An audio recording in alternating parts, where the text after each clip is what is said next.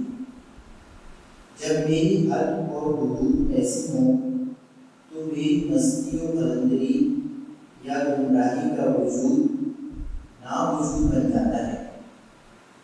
شراب کا یہی ایک بوند، اس سے کیا مطلب ہوا؟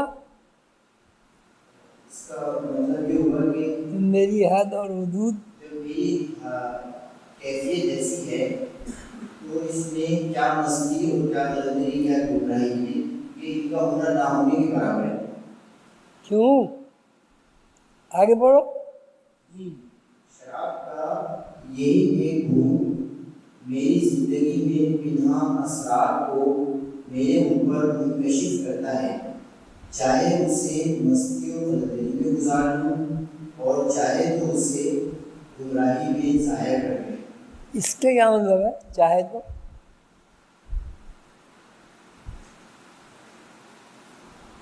چاہے تو اسے برائی میں ظاہر کر دوں۔ پڑھو۔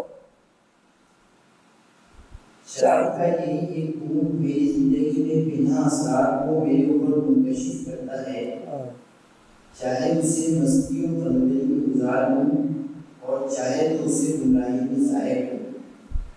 اس کا مطلب یہ سمجھ میں یہ آتا ہے کہ جو اللہ تبارک تعالیٰ کی طرف سے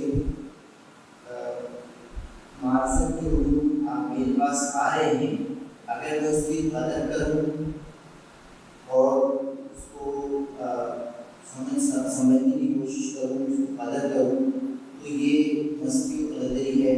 اور اگر میں اس کو نظر انداز کر دوں ان علوم کو جو میرے اوپر آ رہے ہیں، تو یہ گمراہی ہے۔ جی، اس کی تشریح زیادہ ہو سکتی ہے لیکن وقت بہت